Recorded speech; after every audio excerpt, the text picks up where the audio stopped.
Sud Radio, la vérité en face, Jean-François Achilly. Avec nos deux débatteurs du vendredi, la vérité en face 0826 300 300. Bonjour Éric Tegner.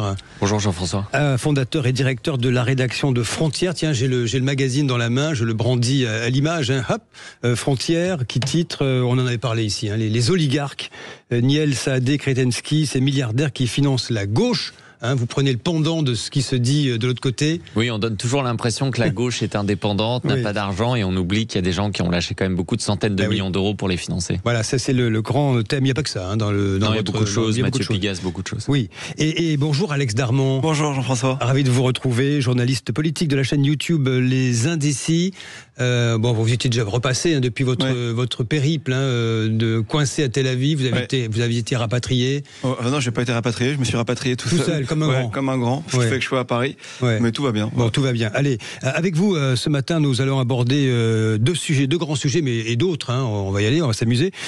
Sur le gouvernement, est-ce qu'il peut tenir? On a écouté ce matin le ministre de l'Enseignement supérieur, Philippe Baptiste, qui est venu contester au micro de Jean-Jacques Bourdin.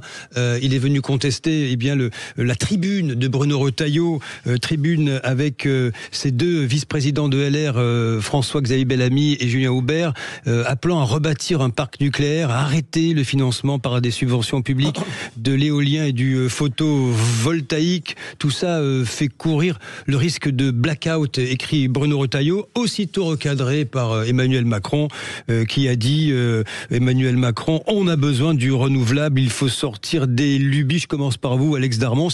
C'est du linge sale lavé en public, ça, personne n'y comprend rien, en fait, tant au sein du gouvernement qu'au sein de LR, parce que on dit que c'est recadrage par Macron, mais même à l'intérieur de LR, Bruno Retailleau, on a l'impression qu'il tient pas tellement ses troupes. Quand vous écoutez Jean-François Copé, qui est aussi une figure, qui est redevenu une figure importante des LR, on sait pas trop où il se place et sur quel pied il danse. Donc après, au sein même du gouvernement, mais c'était forcé que ça arrive. Ils sont pas d'accord entre eux. Je vois pas ce qu'il y a de surprenant depuis le début de ce gouvernement. Je veux dire, vous avez plein de couleurs, plein de partis.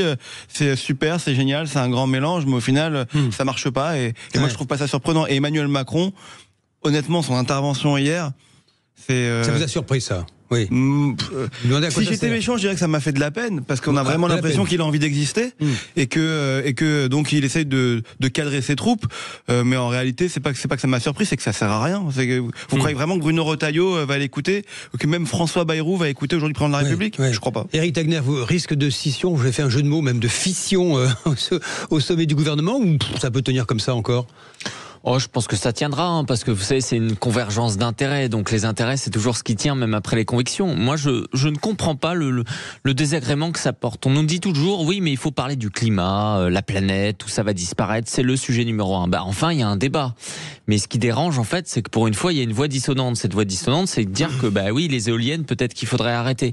Et c'est ça la grande problématique. Mais là où je rejoins ce qui a été dit, c'est que de l'autre côté, Bruno Retailleau, c'est pas seulement qu'il tient pas ses troupes, c'est qu'il a nommé des gens qui ne sont pas conformes à ses valeurs. C'est-à-dire que moi, j'ai du mal à comprendre que, alors qu'il a fait quasiment 70% des voix à la présidence des Républicains, ils choisissent de nommer Antoine Vermorel, député de la Loire, comme responsable de son projet écologique, alors qu'Antoine Vermorel est pro-ZFE, est pro-éolienne, et contre la clim. C'est lunaire. Il choisit de ressusciter Jean-François Copé. Personne ne lui a demandé. Je pense pas qu'il y aurait eu de scission au sein des Républicains s'il avait pas nommé François Copé pour gérer le projet. Donc c'est quand même un petit peu... Il ne faut pas de pluralisme au sein des Républicains, parce que c'est non, mais je vous dis qu'il ne faut pas de socialisme au sein des Républicains. C'est-à-dire qu'à un moment, quand vous vous retrouvez en disant votez pour moi, on va clarifier la ligne, et que vous savez, qu'est-ce qui fait que les gens, ils ont du mal à se dire on va voter Retailleau? C'est qu'ils ont peur qu'à l'intérieur, on finisse par avoir Xavier Bertrand, à la justice, Valérie Pécresse, et qu'il y ait des gens, en fait, pour qui ils n'ont pas voté. C'est ça que je ne comprends pas. Moi, j'ai vraiment du mal avec les hommes politiques qui veulent le pouvoir, et une fois qu'ils l'ont, ils le donnent aux autres. À un moment, Bruno Retailleau, il a été caricaturé, pour autant il a fait un super score. Il faut peut-être aussi parler à tous les Français à un moment donné aussi, non? Mais Jean-François Copé, il a qu'à se présenter, il fait 0,3%. Les Français, ils ont déjà tranché là-dessus. Non mais c'est de la politique et la politique ça sert à fédérer aussi. Mais il y a plein de gens bien. Hein. Ou alors tu me dis qu'il y a que des gens de gauche qui sont pas alignés sur Bruno Retailleau. Ça n'a je t'ai pas dit ça. Moi je pense qu'il y a beaucoup de députés sur sa ligne. Je pense que Jean-François Copé il a quand même malgré tout un public au sein de LR et Bruno Retailleau il est obligé de rassembler et de fédérer autour de lui. Mais ça montre juste une chose qui est en train de se passer, c'est que pour le moment Bruno Retailleau il est pas prêt. Tout le monde nous répète depuis des semaines et des mois que c'est ministre de l'Intérieur, vous allez voir ce que vous allez voir. Bon, après, on pourrait parler de son bilan. Pour le moment... Il n'est pas prêt, c'est-à-dire il n'est pas prêt à être candidat. Ah oui, à être aujourd'hui, candidat. À être candidat à l'élection présidentielle. Quand vous arrivez même pas à mettre derrière vous... C'est ce qu'il a dit. Il a dit d'abord les municipales, après on discute. Oui, enfin bon, les municipales, pardon, mais c'est pas l'objectif de Bruno Retailleau aujourd'hui. Surtout qu'ils vont faire des alliances avec les macronistes, voilà, ça va être compliqué à défendre. Mais peut-être aussi avec RN, hein, on n'en sait rien. Quand on voit ce qui se passe, et on va peut-être en parler avec le pape des LR qui est Nicolas Sarkozy qui reçoit Jordan Bardella, et tu vois, il y a un moment, on se dit, c'est un peu, aujourd'hui, plus que dans le gouvernement, parce que c'était le thème du débat, moi je trouve que c'est un peu le flou et vraiment le bazar au sein des LR. On devait avoir un parti en ordre de marche, vraiment derrière un seul et unique homme qui était Bruno Retailleau. Au final, on a plein de voix dissonantes, c'est en train d'exploser complètement. Et il y en a un, je vais vous dire, de source sûre, qui se frotte les mains sur cette situation, c'est Laurent Wauquiez. Oui. Parce que vous l'entendez pas depuis plusieurs jours, Laurent Wauquiez, et depuis plusieurs semaines. Il s'est quand même pris une petite raclée. Oui, mais justement, il le dit lui-même. Bien sûr, il est honnête. Mais vous ne l'entendez pas. Laurent Wauquiez est plus sur la ligne de Bruno Retailleau que les nouveaux vice-présidents nommés par Bruno Retailleau. S'il voulait rassembler, il avait qu'à mettre Wauquiez avec lui. Je vous cite quand même au passage le baromètre IFOP fiducial pour Sud Radio de ce matin. Les Français partagés sur l'avenir du gouvernement de François Bayrou. Écoutez bien, 56% des personnes interrogées, il y avait un panel de 3000 personnes, c'est un beau panel, souhaitent que le gouvernement soit renversé à l'occasion d'une motion de censure, donc voilà. 50% souhaitent la dissolution, c'est un chiffre rond, hein. Et dans le détail, 34% seulement pensent qu'Emmanuel Macron va dissoudre, 66% qu'il ne le fera pas. Juste un mot, hein, les Français partagés là-dessus, hein. Ils ont envie de changement, mais ils ont envie de stabilité aussi, c'est 1 sur 2. Oui, globalement, on pourrait dire qu'ils n'ont pas vraiment envie. Parce qu'alors que le gouvernement, quand même, est plutôt nul, François Bayrou a une cote de popularité moins élevée que Michel Barnier, ce qui est quand même assez difficile, Michel Barnier était déjà bas, qui comprennent qu'en fait, de toute façon, le vrai changement aura lieu dans 2 ans avec les présidentielles. Et ils veulent pas se faire emmerder d'ici là. Pas se faire emmerder d'ici là. Retourner voter, c'est plein de complications, ça coûte cher, hein, ça a coûté beaucoup d'argent. La dernière censure et la dernière dissolution, c'était 1,5 milliard, je crois. Oui, ça coûte de l'argent des Français. Hein. Ça sert pas à grand chose, si ce n'est bordéliser, passez-moi l'expression. Non, et au bout du compte, la dernière fois, ils ont ressorti Elisabeth Borne, comme Bruno Retailleau ressort Jean-François Copé. À un moment, les gens se disent, bon, on parle de changement, mais en fait, on me fait juste une prime rénov sur le gouvernement et on met un coup de peinture. Alex Darmon, ça va vous faire sourire. Ce que dit Eric Tegner. Ça ne m'étonne pas d'Eric de dire qu'ils ressortent les anciens, mais enfin bon, il n'y a pas non plus un personnel politique extensible. Tu peux te lancer. Tu pourrais te lancer. C'est pas prévu. Alex Darmon, je saisis la balle au bon. Vous avez évoqué, oui, c'est vrai que c'était la rencontre très commentée de la semaine. Je rappelle à Nicolas Sarkozy, Jordan Bardella qui ont pris le café ensemble. C'était mercredi matin, rue de Miromesnil, dans les bureaux de l'ancien président de la République. Comment vous l'interprétez, ça, vous ? Mais moi je trouve que c'est honnêtement mais incompréhensible comme les LR en règle générale. Mais parce qu'en fait Jordan Bardella il a écrit un livre, je crois que ça s'appelait Ce que je cherche. Ça fait 10 ans qu'il cherche à rencontrer Nicolas Sarkozy. Il est arrivé. Oui, il a écrit un livre un peu sur le mode Nicolas Sarkozy. Hein, oui, vraiment. Même la photo en noir et blanc, ça rappelait Nicolas Sarkozy en photo de couverture. L'éditeur, c'est celui de Nicolas Sarkozy d'avant. Enfin voilà. Voilà, mais ce que ça révèle, c'est que de toute façon on le savait qu'il admirait, que sa mère avait voté Nicolas Sarkozy, que c'était une campagne 2007 pour lui, c'était la campagne absolument à reproduire et en fait je pense que moi je me dis que si Marine Le Pen, du coup il y a une cohérence à ce qui se rencontre ces deux-là. Mais pourquoi il y a une cohérence? S'ils sont pareils. Si l'un a pris pour modèle l'ancien président. C'est ce que Jordan Bardella pense. Mais moi, je pensais qu'un ancien président de la République, Nicolas Sarkozy, n'avait pas besoin, lui qui avait tapé sur le RN et sur le FN depuis des années, de rencontrer Jordan Bardella. Maintenant, je vais vous dire autre chose. Pareil, on le sait très bien. Au moment où Jordan Bardella était pressenti pour devenir Premier ministre l'été dernier, au moment de la dissolution, on savait que Nicolas Sarkozy œuvrer en coulisses pour dire qu'il allait l'aider, qu'il allait faire en sorte, s'il était élu Premier ministre, de l'accompagner parce que c'était important pour la France. Mais la réalité aujourd'hui, c'est qu'il envoie encore un coup de poignard terrible au LR en allant rencontrer Jordan Bardella. Et c'est incompréhensible.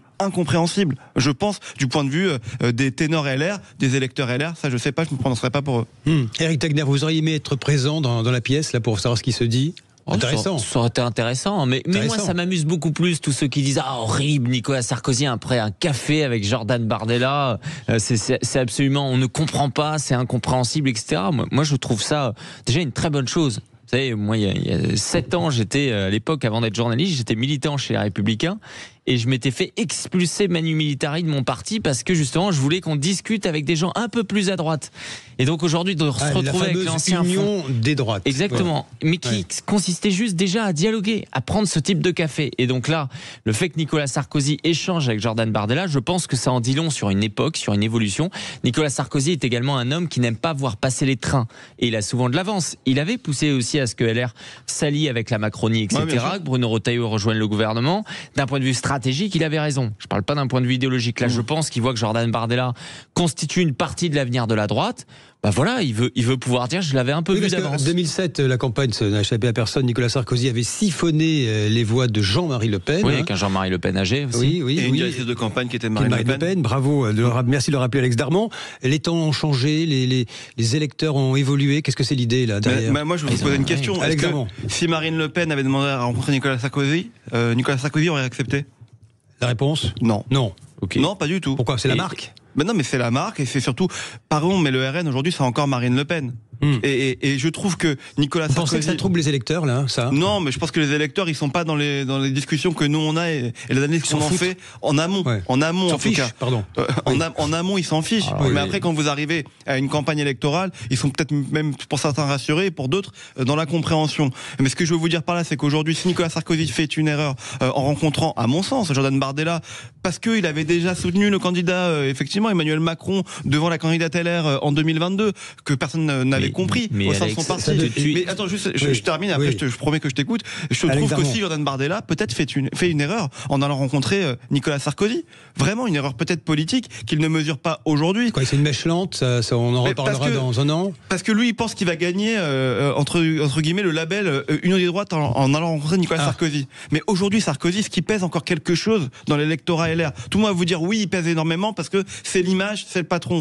Mais pardon, il se représentera jamais Nicolas Sarkozy. Oui, il reste référent tout de même. Mais référent, c'est pas non plus label et surtout accord politique de parti. D'accord, ça va pas changer la face du monde, mais ça lui a pris 1 heure, ça a coûté le prix d'un café. Je trouve que l'heure, elle a été plutôt bien réalisée. Et Nicolas Sarkozy, ça lui arrive aussi de voir des gens qui n'ont pas forcément beaucoup d'intérêt. Je pense que c'était plus intéressant de voir Jordan Bardella. Toi qui as un esprit libre, ça m'étonne quand même cette bataille, comme si tu voulais diriger, contrôler l'agenda de l'ancien président Sarkozy. Moi, je trouve que c'est normal. Je vais vous dire, moi, je pense même que si Jordan Bardella devait un jour rencontrer, sans qu'il y ait un aspect politique, un François Hollande, pour essayer d'avoir son avis sur comment ça s'était passé en 2007, je trouve ça important. On me parle de républicanisme en permanence, etc. C'est fondamental. Il faut essayer d'avoir une logique de transmission. Au risque, Éric Tegner, de troubler les esprits, parce que nous, on a l'œil dessus, ça nous intéresse, mais on va dire les citoyens en général, ils n'ont pas que ça à penser. Et du coup, ça s'envoie quand même des signaux, des symboliques qui sont peut-être parfois pas facilement décryptables. Je ne sais pas si vous avez vu le sondage de votre confrère Éric Revel dans sa revue L'Hémicycle sur avec qui les Français aimeraient partir en vacances. Le premier, c'est Jordan Bardella. Donc que Nicolas Sarkozy prenne un café avec Jordan Bardella, mais c'est hyper intéressant de savoir avec qui les Français. Tu compares avec qui les Français veulent partir en vacances et le café de Nicolas Sarkozy avec Jordan Bardella. Ce que je veux dire, c'est qu'en fait, les gens. Ça veut dire que tu penses que Nicolas Sarkozy voulait vraiment prendre un café avec lui dans son sondage, s'il y avait eu un sondage? Non, ce que je veux dire, c'est que les gens qui nous écoutent aujourd'hui, ils se disent, mais dans quel monde on est aujourd'hui? Même quelqu'un de gauche aujourd'hui qui nous écoute à la radio se dit, si j'ai l'occasion de parler avec Jordan Bardella, je la saisis l'occasion. Mais moi, je te dis pas le contraire. Je veux pas contrôler l'agenda de Nicolas Sarkozy et je te dis pas que Nicolas Sarkozy a tort de rencontrer Jordan Bardella. Ce que je dis simplement, c'est que c'est un coup politique. Il aurait pu le rencontrer en secret, entre guillemets en secret, dans son agenda en privé, et ne pas dire j'ai rencontré, qu'on a des articles partout. Là, ils ont voulu le mettre en avant. Ça veut quand même dire quelque chose, et pour l'un et pour l'autre. Voilà, c'est tout. Éric Tegner, vous dites, vous ne comprenez pas que ce soit mal vu de dialoguer avec un Jordan Bardella au prétexte qu'il est RN, c'est ça? On doit approcher toutes sortes de personnalités. Ça me fait plaisir ce que vous dites. On doit approcher toutes sortes de personnalités parce que c'est au fond essayer de comprendre comment les uns et les autres fonctionnent. Mais bien sûr, il va falloir arrêter de diaboliser les gens, en fait. Et si vous voulez combattre même Jordan Bardella, il faut lui parler. Il faut savoir qui il est. Connaître son adversaire. Mais bien sûr, aujourd'hui, on parle même avec des dictateurs et on refuserait de parler avec la première force politique d'opposition. C'est lunaire et on en fait des débats. C'est ça qui est. Non mais ce que je veux dire, ce que je veux dire par là, Alex, faut se parler, quoi. c'est que oui, il faut se parler et je veux dire aussi, moi Nicolas Sarkozy, j'ai été également déçu. Je pense que beaucoup de gens sont allés du côté du RN parce qu'ils ont été déçus. Évidemment que Jordan Bardella, s'il a rejoint le RN, c'était pas pour voter pour Nicolas Sarkozy en 2012, c'est une évidence. En revanche, oui, avec le temps, il y a une côté figure tutélaire sur certains aspects qui sont intéressants. C'est une époque. C'est pas parce que vous allez le voir que vous adhérez à tout ce qu'il dit. Allez. Je dis pas ça, je dis simplement Alex que Darmon, conclusion. Ça c'est de la politique. Donc dire qu'il va prendre un café juste pour parler avec lui, c'est plus que de la politique, c'est un message. Vous n'êtes pas d'accord? Oui, mais surtout que c'est les mêmes qui disent qu'avant, oui, mais le RN est beaucoup trop enfermé. Le jour où il s'ouvre, il s'ouvre un peu trop. Allez, dans un instant, nous allons évoquer le président Emmanuel Macron qui menace l'Iran de mesures de rétorsion après l'inculpation des deux Français, Cécile Collère et Jacques Paris. Quid de cette diplomatie? On va parler d'Iran, d'Algérie et puis du style de la diplomatie française. La suite de La Vérité en face dans un court instant. Sud Radio, La Vérité en face, Jean-François Akili. Avec nos débatteurs très en forme, du vendredi, Éric Tegner, fondateur, directeur de la rédaction de Frontières, Alex Darmon, journaliste politique de la chaîne YouTube Les Indécis. Vous n'étiez pas trop d'accord, ça me plaît ça, quand vous n'êtes pas trop d'accord les amis. Nous discutons également d'Emmanuel Macron qui menace l'Iran de mesures de rétorsion après l'inculpation des deux Français, vous le savez, Cécile Collère et Jacques Paris. Ils sont quand même détenus depuis plus de 3 ans en Iran pour espionnage pour le Mossad. Ce sont les chefs d'inculpation. Le Mossad, le service de renseignement extérieur israélien, pour complot pour renverser le régime. Et écoutez bien, pour corruption sur terre. C'est un chef d'inculpation en Iran et ces 3 chefs sont tous les 3 passibles de la peine de mort. Écoutez ce qu'en a dit le président de la République lors de sa visite en Aveyron hier. Je veux ici dire un mot aux familles Paris et Colleur que j'ai reçues, leur dire mon affection et le soutien de la nation. Je vais vous dire, j'ai systématiquement parlé au président Pezeshkian de nos otages. Je l'ai reparlé ces derniers jours à 2 reprises au président Pezeshkian sur la question du nucléaire, mais mes 2 discussions ont commencé par la question de nos otages. Il connaît notre position, ma préoccupation. Le choix qui a été fait est une provocation à l'égard de la France, une offense et un choix inacceptable d'agressivité. Éric Tegner, que dire de c'est pas une volte-face, mais de ce durcissement de ton d'Emmanuel Macron, qui était peut-être plus en retrait récemment? 2 choses. Alors d'abord, moi ce que je note, c'est que d'avoir été l'avocat de Roméneil et des Mollahs, en demandant, en suppliant les États-Unis de certainement pas éliminer le régime, ça n'a pas apporté grand-chose. Non. Donc la fameuse... À quoi auront servi ces frappes interrompu, c'est ça ce que vous dites? Exactement. Ouais. Et depuis le début, c'est-à-dire cette logique qui tendrait à la stratégie de la carpette de la part du président Macron, cette stratégie... La carpette, vous dites? Ah, bien sûr, c'est-à-dire qu'ils disent on se couche et si on gagne pas, c'est qu'on s'est pas assez couché en permanence. Et sur l'Algérie, c'était la même chose. Et ça, c'est le deuxième point. Ce qui est intéressant, c'est de voir les termes qu'il emploie. Pour le coup, effectivement, là, face aux Iraniens, il va dire c'est une provocation, c'est inacceptable. Je l'ai rappelé au président, il le cite à de multiples reprises, etc. Il n'utilise pas les mêmes mots à l'égard du président Tebboune, alors que ce sont également 2 otages qui, pour Boualem Sansal, c'est une quasi-condamnation à mort étant donné qu'il est malade et qu'il est âgé. Et donc ça montre bien que ce qu'on dit en permanence est vrai, c'est-à-dire qu'il y a une forme de soumission et de peur à l'égard du gouvernement algérien. Et rappelle Christophe Glaise, le journaliste sportif qui est condamné à 7 ans de prison, lui. Et dont on ne savait rien. C'est-à-dire qu'il y a bien ça fait 1 an que ça durait cette histoire. Je veux dire, il y a une seule chose que ce gouvernement il sait faire, c'est cacher les choses. Ah bah là, ils mettent tout en œuvre et ils y arrivent parfaitement. Alex Darmon, moi j'irais pas jusqu'à dire. Il faut faire preuve de fermeté. Il a raison, Emmanuel Macron, ou pas? Il faut que vous soupirez. Il croit pas. Mais non, mais je sais pas si on a entendu le soupir sur la radio. Non, mais vous l'avez peut-être vu dans ces cas-là. Mais non, mais je sais pas s'il a raison, mais on a l'impression on n'était pas d'accord avant. Je suis un peu d'accord avec Éric. Oui. Alors je n'irai pas jusqu'à la politique de la carpette parce que ça reste quand même le président de la République pour moi. Mais après, moi, ce qui me gêne beaucoup, d'abord. Mais sur Cécile Collère et Jacques Paris, c'est terrible ce qui est en train de se passer. Je crois qu'on ne mesure pas vraiment trahison sur terre. Ça vient c'est des condamnations islamiques et 3 fois, vous l'avez dit, ça vaut 3 fois la peine de mort. Je sais pas comment on va réussir malheureusement à les sauver et on ne mesure pas le danger. Et il faut attendre ça pour que le président de la République s'exprime et demande leur libération. Bon, ça c'est la première chose. C'est l'eurodéputé, pardonnez-moi, je vous coupe et je vous laisse poursuivre, c'est l'eurodéputé Renew Nathalie Loiseau qui a dit ce sont des otages. Oui, mais ce sont des otages. Ce ne sont pas des détenus, ce sont des otages. Ce sont des otages, vous trouvez pas ça bizarre aujourd'hui qu'ils soient accusés de travailler pour le Mossad juste aujourd'hui ? Ouais. C'est du chantage. Oui, c'est du chantage. C'est que du chantage qu'est en train de faire le pouvoir iranien. Mais plus globalement, la politique diplomatique de la France, est à l'abandon, n'existe pas, est complètement absente. Quand on parlait de Nicolas Sarkozy en début de l'entretien, il y a quelque chose qu'on peut pas lui enlever, c'est que dès qu'il y avait un otage à travers la planète, un otage français, il se battait pour pouvoir aller le défendre et pouvoir le ramener. On pourrait multiplier les exemples. Bettencourt, le soldat Chalit, les infirmières bulgares, c'était l'honneur de la France. Vous voyez, d'aller les chercher, oui.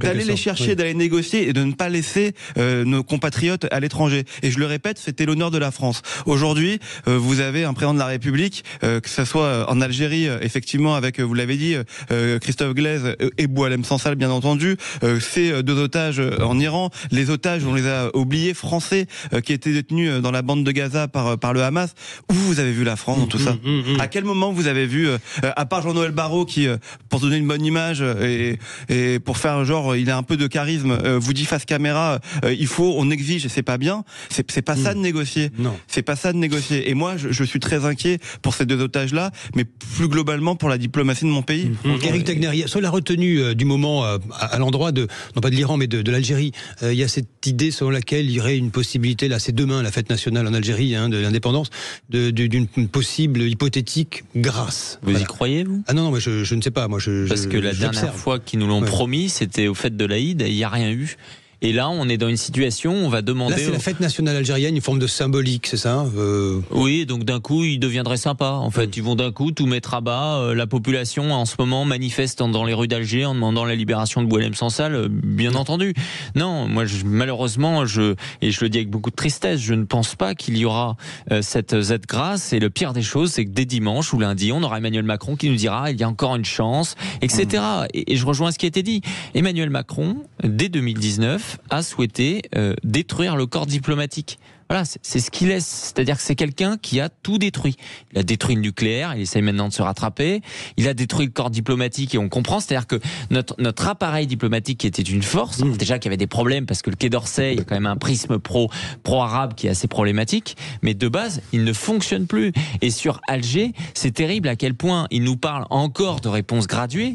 Mais pardonnez-moi, on n'a rien fait. Comment voulez-vous être respecté quand on ne sait pas, même par les Iraniens, quand on ne sait pas faire revenir Boualem Sansal? Et après ça, il y a Emmanuel Macron qui appelle le président Poutine et qui croit qu'il va régler le conflit russo-ukrainien, alors qu'il ne sait même pas régler une problématique avec un pays, pardonnez-moi, ça reste l'Algérie. Évidemment, l'Iran, c'est un bien plus grand pays que l'Algérie. Mais de toute façon, mot de la fin, plus globalement, on sent bien que la France est en dehors de toutes les relations. Et quand vous voyez comment Donald Trump parle d'Emmanuel Macron et considère le président de la République, franchement, je ne pense pas que la France ait un rôle très important à jouer malheureusement dans ces situations dans les années qui viennent. Allez, merci Alex Darmon. Merci à vous aussi également, Éric Taguenary. Je rappelle, je vous fais la pub de Frontières. Qui est en kiosque. En kiosque, ça y est, il y est. Ah, il y est depuis hier. Et vraiment, j'invite les auditeurs à le lire parce que vous voyez, Rodolphe Saadé, il a déboursé 1,5 milliard pour acheter BFM TV et il n'a jamais fait la couverture du moindre magazine, et donc on a pu enquêter un petit peu sur lui pour raconter son histoire. Ah, vous avez réparé une injustice en quelque sorte. Non, c'est pour équilibrer les choses, vous savez. Pour équilibrer les choses. Merci à tous les deux. C'est la fin de la vérité en face. Et dans un court instant, les médias avec Valérie Expert et Gilles Gansman. Je vous salue tous. Merci.